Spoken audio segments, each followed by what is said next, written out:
Hey guys, welcome back to the channel. Welcome back to another video. And it's transfer deadline day. I have literally been refreshing Twitter the entire day, mostly checking out Ben's Twitter to see if he's updated us about anything Chelsea related. So I figured he would be the absolute perfect person to have on the channel. Ben, thank you so much for agreeing to hop on. I really appreciate it. How's it going? It's going well. We're only a few hours away from the close of the window. I think what's always interesting is that the close of the window time-wise and the close of the window in reality are two different things, because a club could get late paperwork in a second before, and then we still have to find out what the situation is. So some deals could even be announced, of course, after 11 o'clock. So I think we should all be ordering in some pizza, obviously in your case refreshing Twitter, in my case making a ton of calls and WhatsApps and so on, but it's going to be an exciting evening. It really is, and it's proving to be an exciting window. I had you on back in around July, I think it was, before, or maybe even June, before Chelsea had even announced their first signing, and you said they're definitely going to make at least 4 to 5 signings. I'm confident about that. And you came through, because we've made a ton of signings, but there still could be some coming in. So what's the latest update with Chelsea signings? What's going on? Yeah, so let's start with the one that we know about for sure now, which is Pierre-Emerick Aubameyang, who will get that reunion with Thomas Tuchel. And this has been a long-running saga, probably over the last 3 weeks. It's not so much that any specific part of the deal needed a huge volume of negotiation. It's more just been a case of cat and mouse and tactics. So Barcelona originally were up for a swap deal, which Todd Boehly, of course, has been intent on getting over the line throughout the entire window.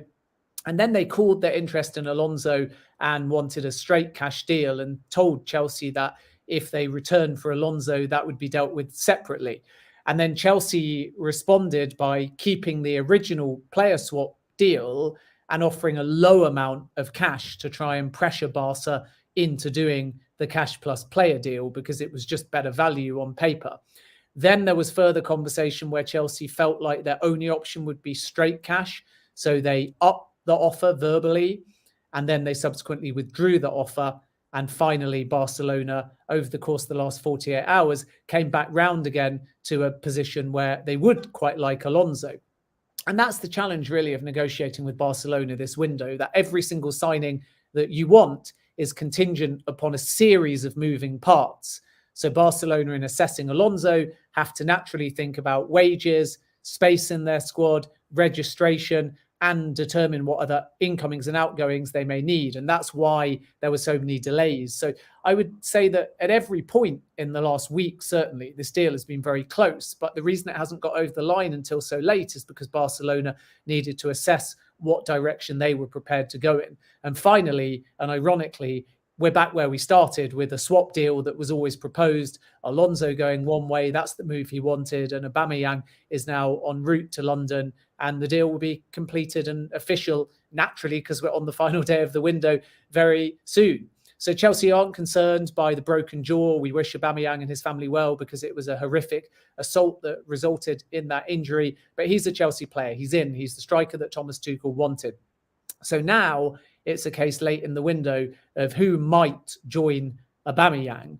And Zaha is not looking likely. I think that Crystal Palace have been very firm in saying that they will not sell. From Zaha's perspective, though, he is very open to the move. So if a big bid was tabled late on, does that change anything? I think no.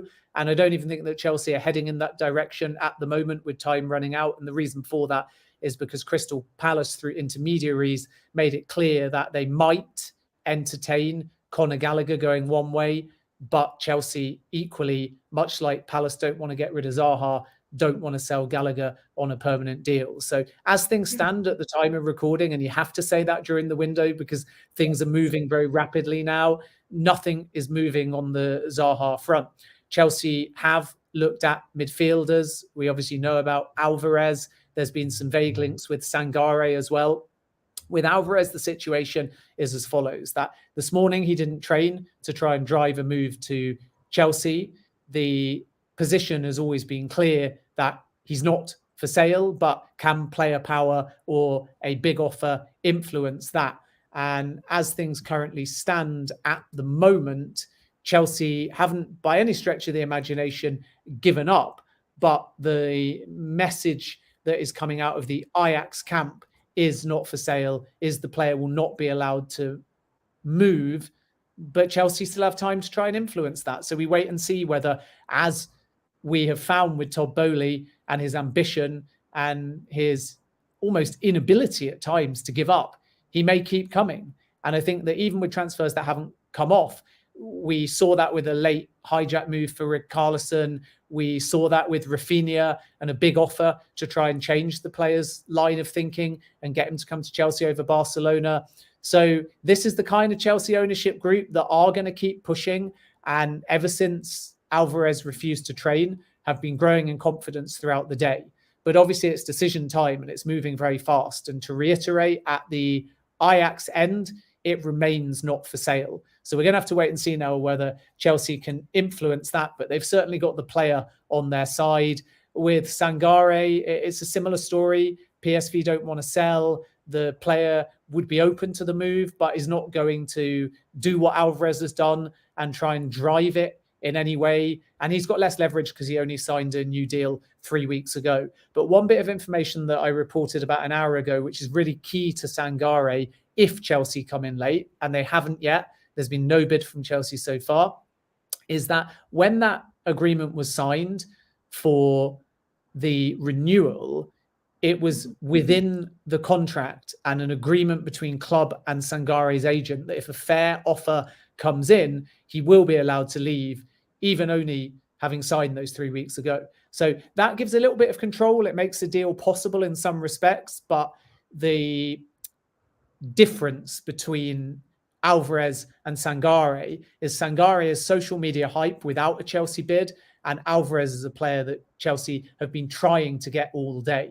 It's going to be difficult to land either of them, but that's the point of differentiation between the two, that Sangare and Chelsea have never entered into anything significant. They haven't placed any kind of formal bid yet. Do they turn to him late on and try their luck? It is still unlikely, but not impossible. But with Álvarez, they've been working for the large part of the day to see what's possible. And I still think they'll continue to push, even though a deal is looking less likely if you're to believe the messages coming out of Ajax. Well, that's what Brendan Rodgers said as well, that Wesley Fofana was absolutely 100% not for sale. And then over the course of a couple of weeks, his stance on Fofana started softening a bit. So do you think that it's a possibility that we see Ajax's stance softening as well, especially for offering good money? Like, do you see this as a deal that could get done potentially? I think the difference between Fofana and Álvarez is that Fofana had plenty of time and he was able to drive a move by using that time effectively not to play for Leicester City. And you can look at it in lots of different ways. Brendan Rodgers took the final decision and so on. But there was a reason why Fofana was put outside of the first team remit, and it was because his head wasn't right. And eventually, with the value that Chelsea have offered, particularly the structure and the preferential payment terms, and Leicester needing to move in the market, everything transpired to get Fofana his dream move. With Álvarez, it is a very different situation, and the player may want the move, but he doesn't have any kind of time to try and drive himself out of the football club. So Chelsea are looking, or have done this morning, a bid around the mid-40s, millions-wise, and their last hope, given Ajax's stance, would be to return late in the window, possibly with an even bigger offer, and see whether that makes any kind of difference. But the Ajax position, especially because they've had money in already this window themselves, is that they don't have to sell. They don't want to sell. They've got a very talented 24-year-old. So this is really reliant upon the fact that money may talk, and also the player would like the move. But I think that it's becoming less likely, even if Chelsea are still briefing a kind of confidence that they're pushing and they're going to try right until 10:59 and 59 seconds UK time to see what can be done. I think that Ajax are just quite resolute on their side.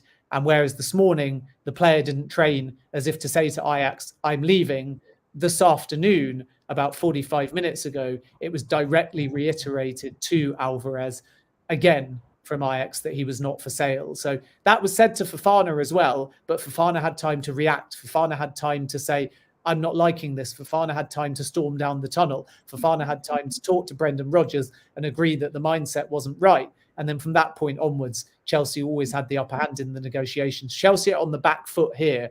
So I sense if they do choose to make another big offer and a late play against the grain of messaging coming out from Ajax, then it's going to be because they're hopeful that money talks. But it's still a big ask. It's a tough one to get done because time is obviously running out. And has Chelsea looked at a defensive midfielder? Because from the beginning of the window, because from my perspective as a fan, I can see clear as day that there is this gap that we've had for a couple of years, I feel, that needs to be filled. And of course, when N'Golo Kante is fit, he plays and he's amazing, and he's like two players in one, and he's a cheat code. But we've seen over the past, especially year or 2 years, that he has been getting injured a lot more recently, and he can't play week in, week out. Mateo Kovacic also has been getting injured and can't play week in, week out. And Jorginho can't play that position on his own, and then we don't really have anybody else who's defensively minded primarily to come into that position. So is this something that Chelsea have looked at in the window? Why do you think that they've kept it until so long? I just think that now everyone's looking at actual games and Kante is injured and they're going defensive midfield, or at least a typical central midfielder that can be rigid, even if they're not a specialist defensive midfielder. But ideally, that's what you want, as some kind of long-term replacement to N'Golo Kante.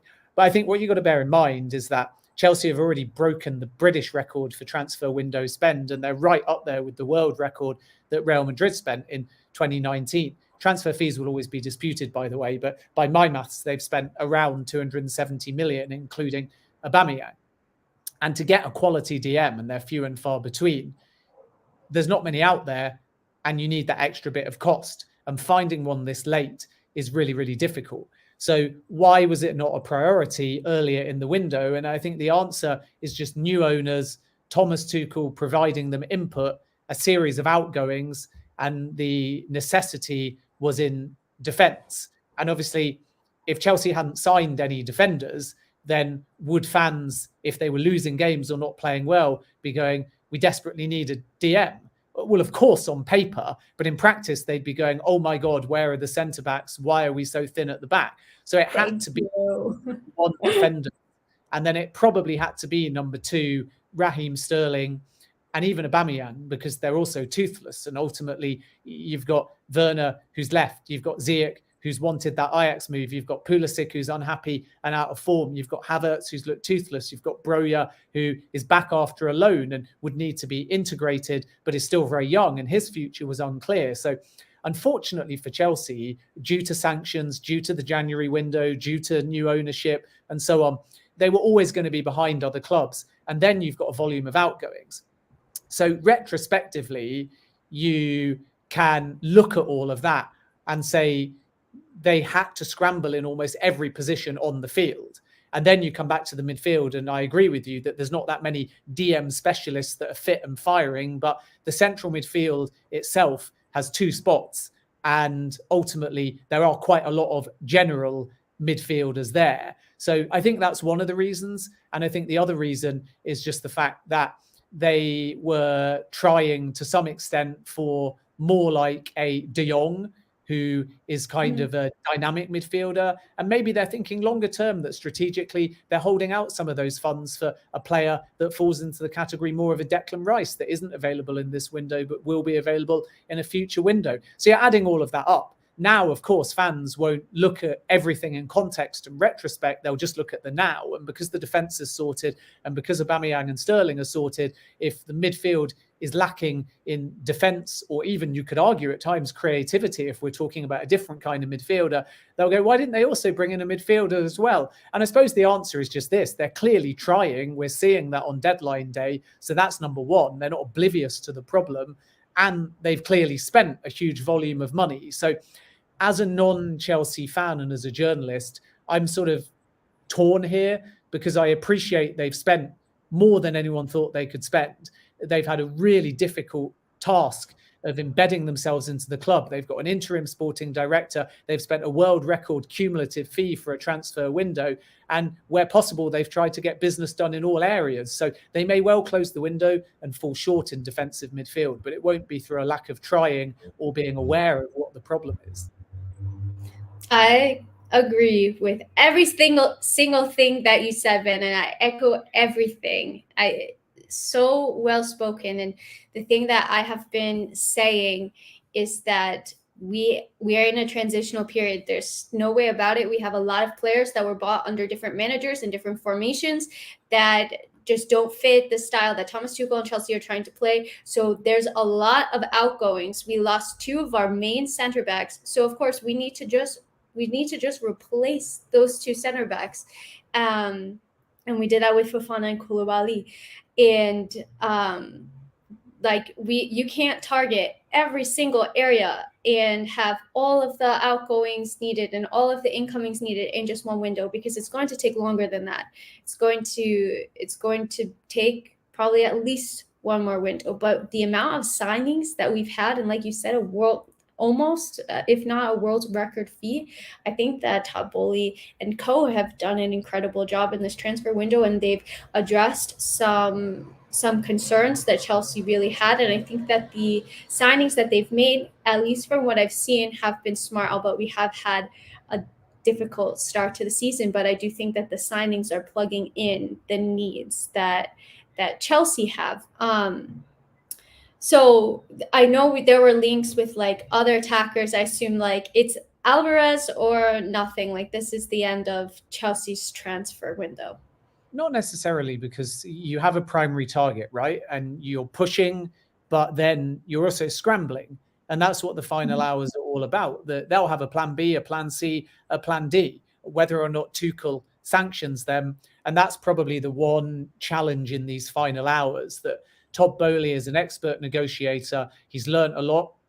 And how vital is that going to be to the football club when a football department is built and a sporting director and maybe a technical director come in, to have a minority owner and chairman who are normally more business orientated, knowing how to get their hands dirty and understanding the dynamic of a transfer window. So all of that in the long term, even if it's no comfort in the next few hours to Chelsea fans, is really important and valuable to the football club. What is a struggle is that Boehly is in his first transfer window and now his first transfer deadline day. And deadline day is very, very difficult and very different to the window at large, even the final few days of the window. So obviously, because Todd himself, as a non-traditional sporting director, doesn't have the plan Bs to hand, doesn't have the knowledge of the names, the regions. He's got a football department, he's got intermediaries handing his things, but he's going to have to be in constant contact with Thomas Tuchel to say, do you want nothing? Do you want your plan B? We can't get your plan B. Can you get your plan C? And that takes time. And it's almost like he should be next to Thomas Tuchel in an office. And I doubt that that is currently happening, but Tuchel almost has to step up and not be a manager today, not be a coach today, but be somebody that is visible and accessible and is almost standing next to Todd Boehly, not because Boehly is that inexperienced and can't get deals done. It was really interesting to hear Paul Barber at Brighton talk about just how tough Boehly was in a negotiation. And that shows you that he knows what he's doing. But what he doesn't know to hand without help is exactly what Tuchel is thinking, exactly who Tuchel wants, exactly who they might turn to. So then when you're trying to find a plan B, a plan C after, let's say, an Alvarez, it becomes a bit more problematic. But of course they will have names, and I still expect them to scramble right until the final minutes of the deadline to see what is possible. So I don't think it's Alvarez or nothing. It might be billed as that if they get nothing, but I think that Chelsea will be exploring a range of different targets. Who can they hijack? Who else is in the market? And that's what's really interesting about the final hours of the window, that as we're seeing with, say, Dieng at Leeds, the striker, they thought they'd signed him. Their owner even tweeted, we'll welcome him and then we'll move on to Gakpo in a later window. And actually Nice came along and said, great, thanks for doing the legwork. We now know what you've paid. We now know that the club are willing to sell. We're going to try our luck. And what you find in that deal is the players waiting at an airport now trying to decide whether he's going to go to Nice or to Leeds United. So what you can do is you can try your luck. And Chelsea have got Champions League football. They've got London. They've got ambitious owners. They've got money to spend. So I think they'll scramble right until the last few minutes of the window. I think they'll hustle, whether that's for a defensive midfielder, whether that's for an attack-minded player. And remember, outgoings as well influence all this. So Billy Gilmour is now likely, as I reported this morning after a conversation with Thomas Tuchel, to move to Brighton. It will be a permanent deal because they've got Levi Colwill. Tuchel has sanctioned that. So if they get that deal over the line, then that's another outgoing. They've already got rid of Ross Barkley by terminating his contract. Christian Pulisic is 99.9% likely to stay, but Newcastle have inquired, and were Chelsea to get a replacement lined up, they might let him go. So this is how the window works in the final few hours. You have to expect the unexpected. You have to expect U-turns and hijacks, but Chelsea will have a game plan. They're absolutely not going to receive a no from somebody at 6 p.m. UK time and just put their feet up between now and 11 o'clock. So I still think we have to be braced for some surprises between now and when the window shuts. Oh man, I'm going to be refreshing constantly to see what's going on. So we've talked about some incomings, and I want to ask you about outgoings as well. And you touched on Billy Gilmour, and I think I saw Ethan Ampadu to Spezia is also on a loan, and Billy Gilmour on a permanent deal. A lot of Chelsea fans are quite upset about Billy Gilmour. Do you know if there's going to be a buyback clause inserted in that contract? It's unclear at this stage. Brighton certainly aren't in favour of that. If Chelsea have negotiated it in a savvy way, then they will have done exactly that. But the permanent deal was not within Chelsea's game plan earlier in the window. It's just unfortunate, really, because if Colwill hadn't been loaned, then Gilmour would have, in all likelihood, been a loan with no option to buy. So now the only possibility, because Gilmour wants to go to Brighton, and he did have some loan options as well, but they haven't materialized, whereas Brighton have been firm. They've sold him a permanent move. They've sold him an integral part of their squad. They've made a positive start to the season, and it's a good move for Brighton because they've got a few young players like Caicedo, but there's a fair few in that Brighton squad that are in their late 20s or older. So Graham Potter deserves unlimited credit for what he's done. But what he's also looking to do is build a younger spine to the squad, and Gilmour will fall into that category. So I think Gilmour will end up at Brighton. I have no personal information as to whether there's a buyback clause, but it would be within Chelsea's strategy under a permanent deal. And then with Ampadu, it's a loan to Spezia, and that one definitely doesn't have a buy option. So that will be more pleasing to Chelsea fans, that it's a player that can go out, relish playing in Serie A, get a ton of experience. A really good club, actually. There's a people culture at Spezia. They play a system that will suit Ampadu, and I think that he'll get a lot of man management as well, which should develop him. So it makes a lot of sense, and because there's no buy option there, it will allow Chelsea just to bring him back and reassess in 12 months' time.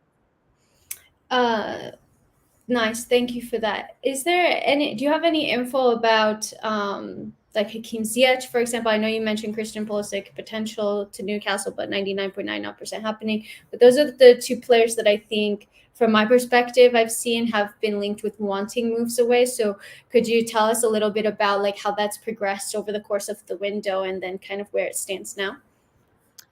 Well, I think with Ziyech, it's a tough one, isn't it? Because we all know that he wants to leave. We all know where his preferred destination is, but things have stalled, and I can't work out whether it's helping or hurting him that he's representing himself. There's been late inquiries from Tottenham and also, I believe, Dortmund as well. And that one's the surprise, because Dortmund made it clear when they were interested in attack-minded players that they had enough. Modeste had come in there. Haller, unfortunately, has got that testicular cancer, and we wish him well, but they said that they've got enough. So I don't see too much happening there on the Ziyech front either.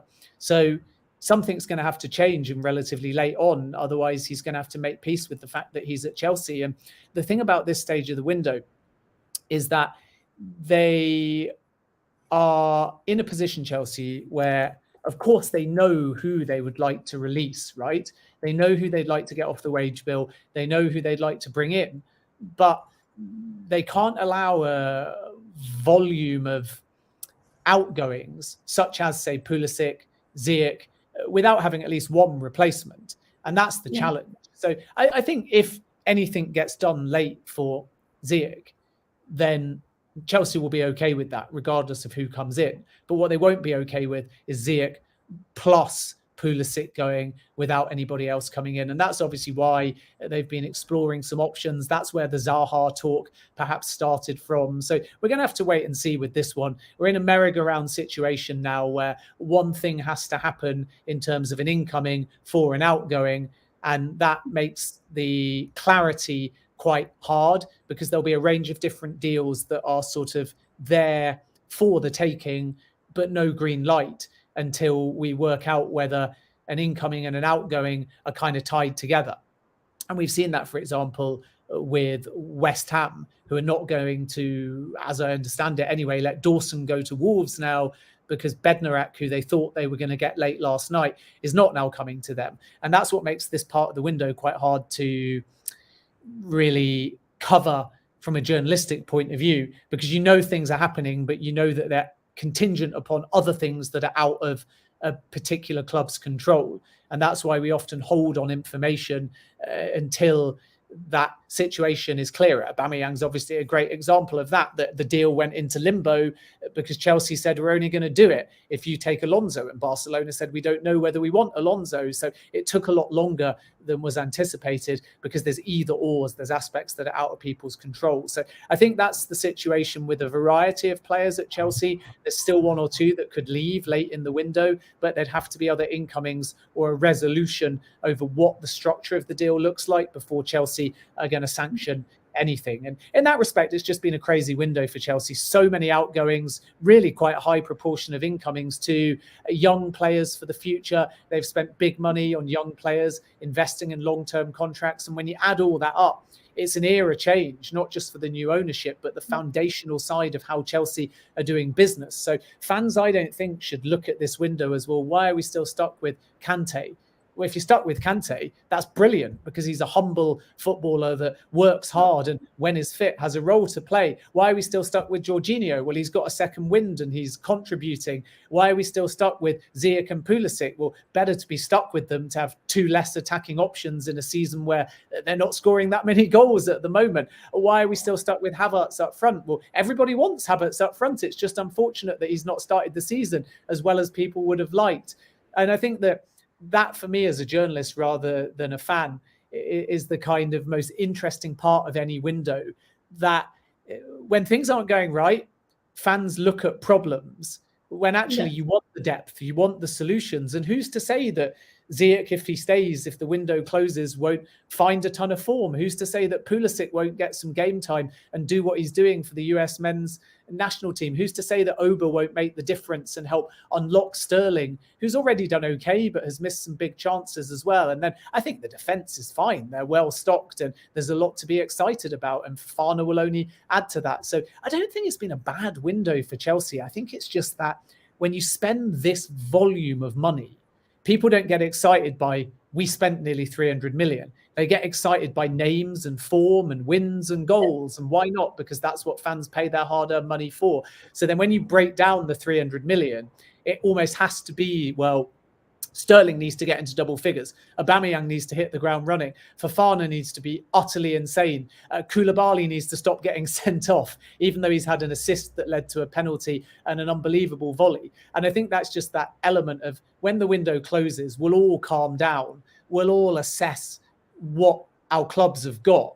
And that's when you start saying, well, wow, these Chelsea owners have tried everything possible to back Thomas Tuchel and Emma Hayes. And maybe then that's when they'll get credit for putting the money where their mouth is and their ambition. Whereas now everyone's just screaming, DM, here's who I want that I haven't got. Why didn't De Jong arrive? Why didn't they push harder for Dembele? Why didn't we try Ronaldo when we need goals? And I think that's just part of the window. But when it closes, there'll be more, I think, calmness about everybody. And that's when I think we'll start appreciating that under extraordinarily difficult circumstances, Todd Boehly's done a pretty decent job.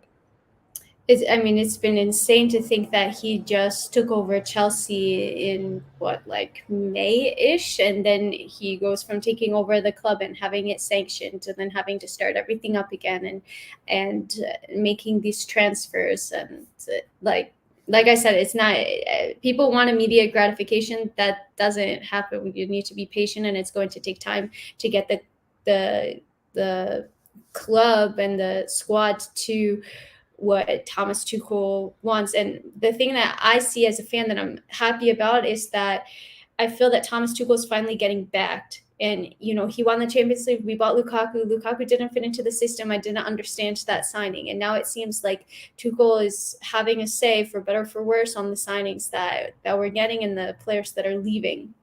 And just to go over and remind you guys of all of our signings, we've made loads of signings for the youth team, like Ben said, Gabriel Slonina, Carney, I'm not going to attempt his last name, Cesare Casale.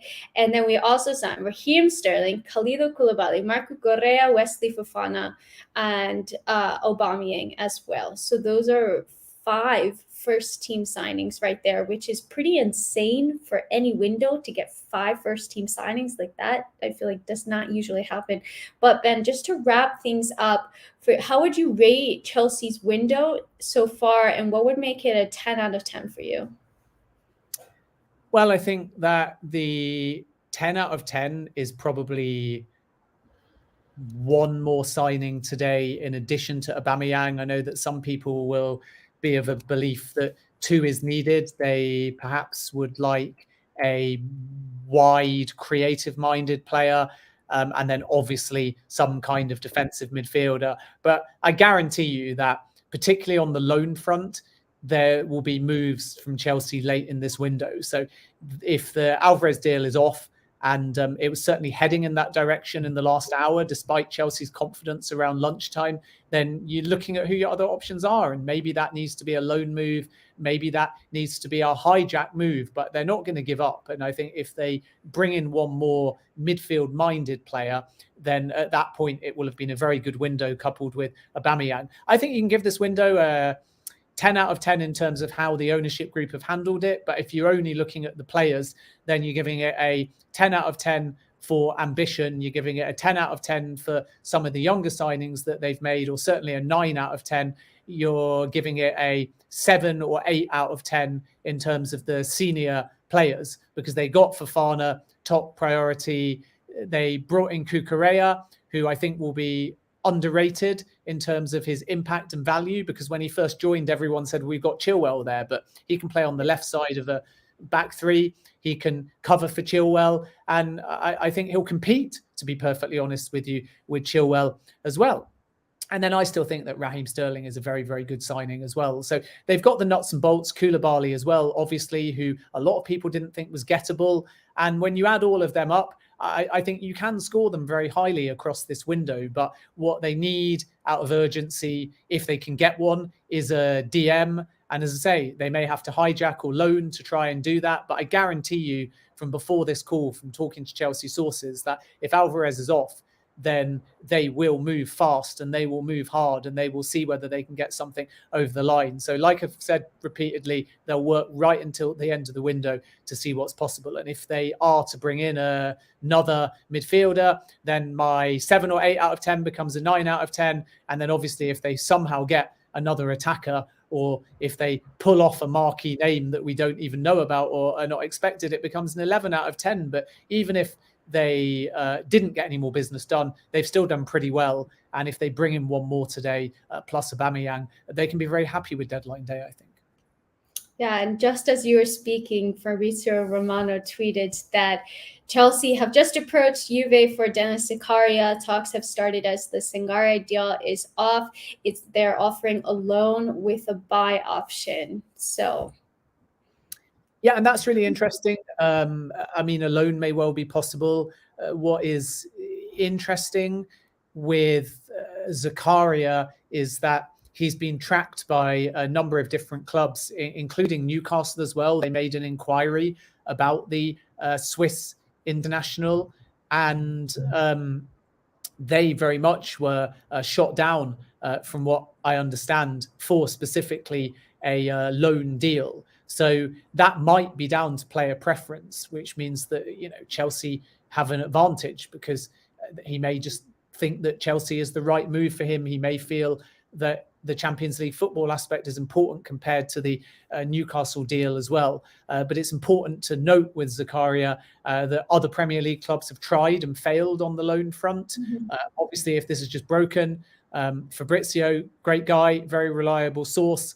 Something I would have to look into, because whilst we've been talking, I've clearly not been able to get contact with Juventus. But if that is the case, and I'm simply reacting to what you've read me, then again, it's very much in tune with this Chelsea mentality of fighting until the end to get more than just Aubameyang in on deadline day. Absolutely. So let's see what happens. You've got me hyped, Ben, for the last couple of hours. I am not going to be able to sleep until the window closes. But thank you so much for coming on. I know that you're incredibly busy, and this is like one of the busiest days of the year, and you're updating all of us on Twitter, and you've been doing such an amazing job. And so I just wanted to say thank you for all of your hard work that you've done over the summer and over the year, and for taking the time to come on my channel. I really appreciate it. Let everybody know where they can find you as well. Of course, at JacobsBen on Twitter, at Ben David Jacobs on Instagram. Not that there's too much breaking news there, but if you need a feed cleanse, then there's dog photos there. But yeah, always a pleasure coming on. Keep up the good work, Ellie. Always enjoy watching your content and these shows. And hopefully at the end of the window, everything can calm down, and I'll come on again soon. Yes, amazing. Happy to hear that. So guys, I really hope that you enjoyed this episode. Make sure to follow Ben. He provides updates for all teams, not just Chelsea, and it is impeccable, incredible stuff. Make sure to sub to the channel. If you're not subbed, please sub. We're going for 13K on the channel, guys, and I have lots of content planned. Sub, like this video, helps people to find my channel and helps me out loads as well. I hope that you guys have a great rest of your deadline day. Let's see what transfers come in, and if Chelsea sign any more players, that would be crazy. Have a great rest of your day, guys, and until next time, I'm out. Bye.